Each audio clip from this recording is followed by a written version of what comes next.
यथाग्निर्दाहिका शक्ति रामकृष्णे स्थिता हि या सर्वविद्या स्वरूपां तां शारदां প্রণমাম্যহম।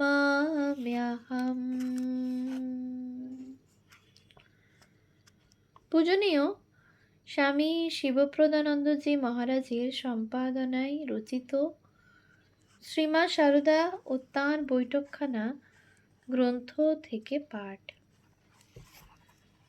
পৃষ্ঠা সংখ্যা 136। শ্রী শ্রী মায়ের স্মৃতি।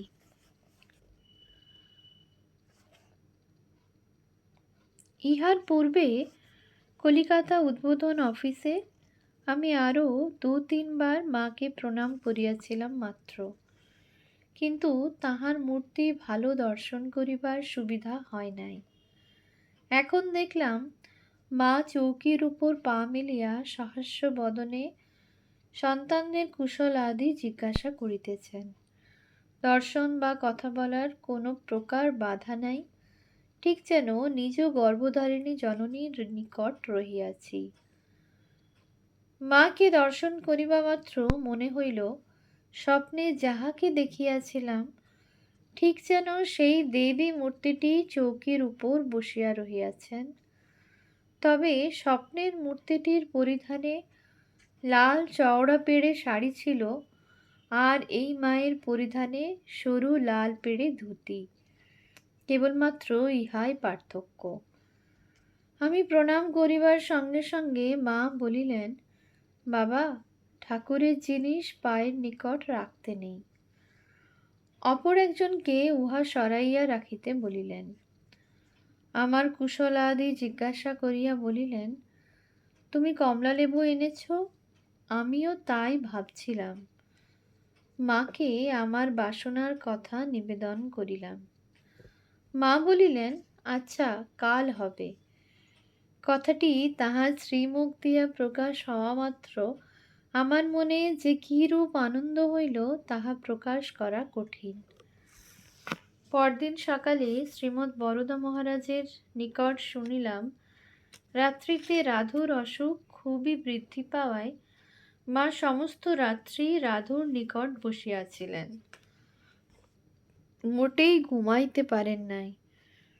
আজ আর কেহই মায়ের দর্শন পাইবেন না। হঠাৎ ইহা শুনিবা মাত্র বড়ই চিন্তিত হইয়া মনে মনে ভাবিতে লাগিলাম, তবে আজ আর আমার ভাগ্যে মায়ের কৃপালাভ নাই। তাহার পরই কিন্তু মনে হইল কাল রাত্রিতে সকর্ণে যে শুনিয়াছি, আচ্ছা কাল হবে, তাহা কি বিফল হইতে পারে? ইহার কিছু পরে খুবই উৎকণ্ঠিত চিত্তে প্রস্তুত হইয়া কোয়ালপাড়া মঠের একটি বিল্ববৃক্ষের নিকট একান্তে বসিয়া মনে মনে কেবলই মাকে স্মরণ করিতে লাগিলাম।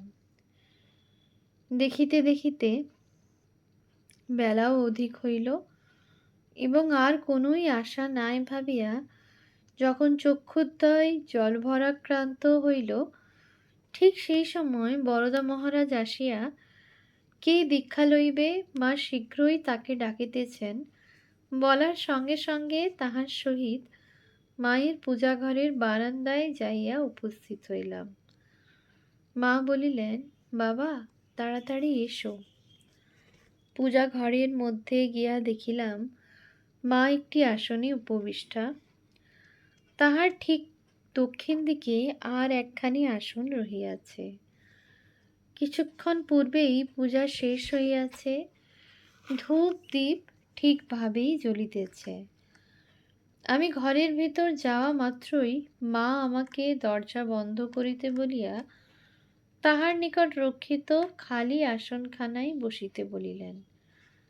পরে পূজার কোষা হইতে জল লইয়া আচমন করিতে বলিয়া কিরূপভাবে উহা করিতে হইবে তাহা নিজে সঙ্গে সঙ্গে করিয়া দেখাইয়া দিলেন।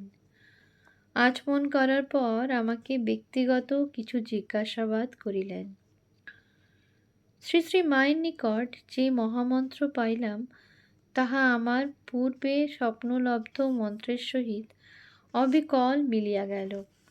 অতঃপর তাহার সহিত নিম্নোক্ত কথোপকথন হইয়াছিল। মা, আর কারো কাছে দীক্ষা হয়েছে কি, কুলগুরুর কাছে বা স্বপ্নে? মা, কিছুদিন আগে ভোরের সময় স্বপ্নে একটি মন্ত্র পাই। মা, উহা তোমার এখনো মনে আছে? কখনো জপ করো কি? আমি, মনে আছে, সর্বদাই মনে হচ্ছে, তবে কেমন করে জপ করতে হয় তাহা জানি না।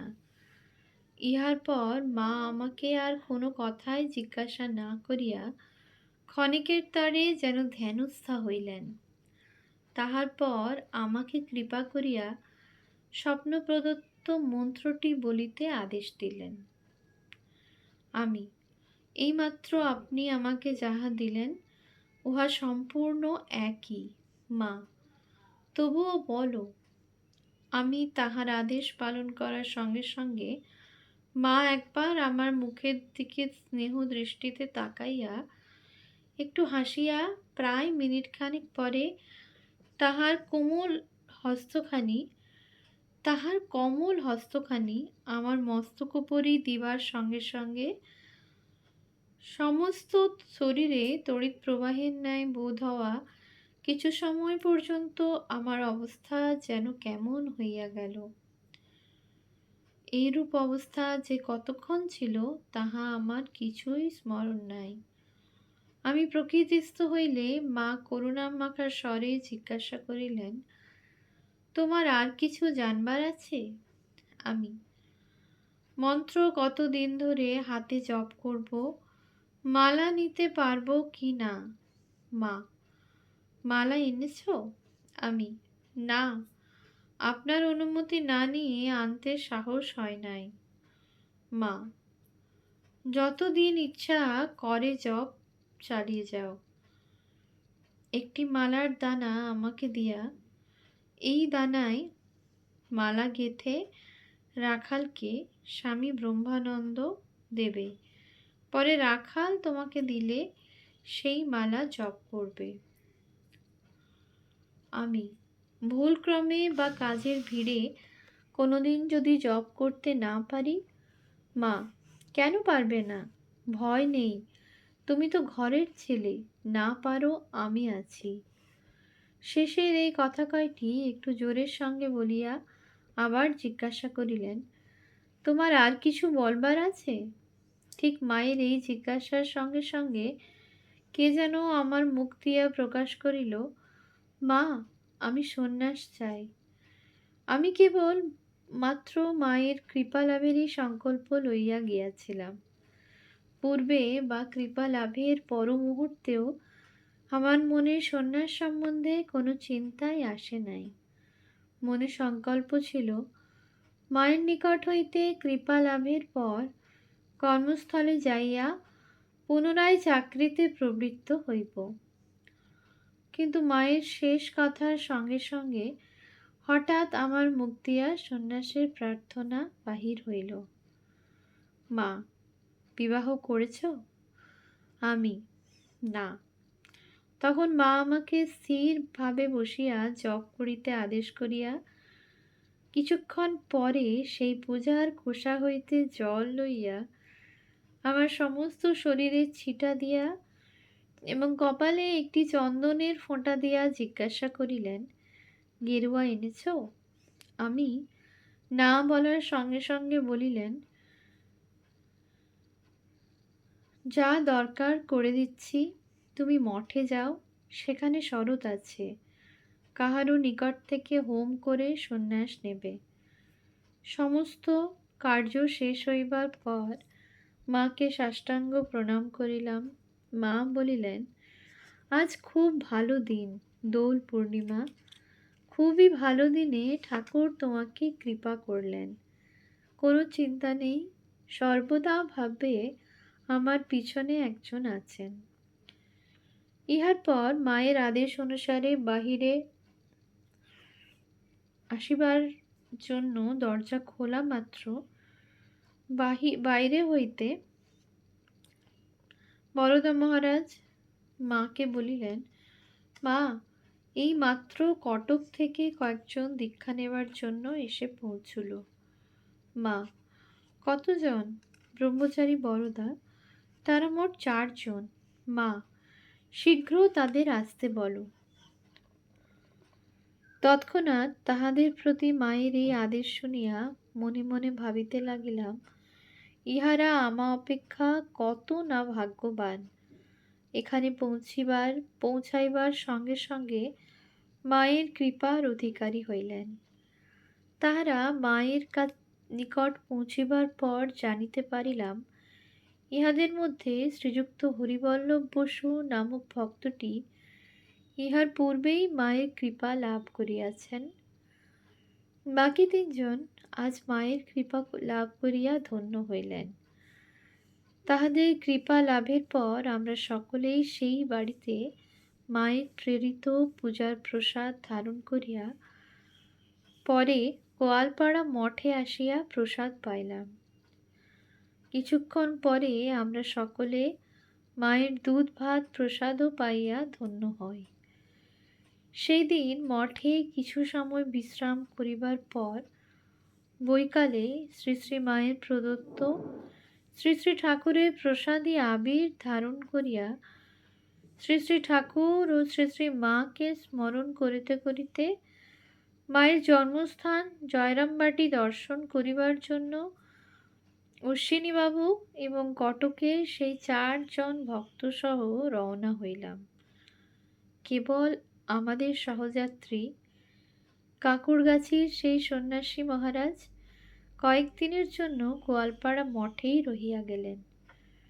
আমি পথ চলিতে চলিতে শ্রী শ্রী মায়ের অহেতুকী করুণার কথাই কেবল ভাবিয়াছিলাম, মনে পড়ে। উদ্বোধন 57তম বর্ষ, জ্যৈষ্ঠ 1362 সংখ্যায় প্রকাশিত পুণ্য স্মৃতিকথা পুনর্মুদ্রিত হল। ওম শান্তি শান্তি শান্তি। হরি ওম তৎসৎ। শ্রীরামকৃষ্ণার্পণমস্তু।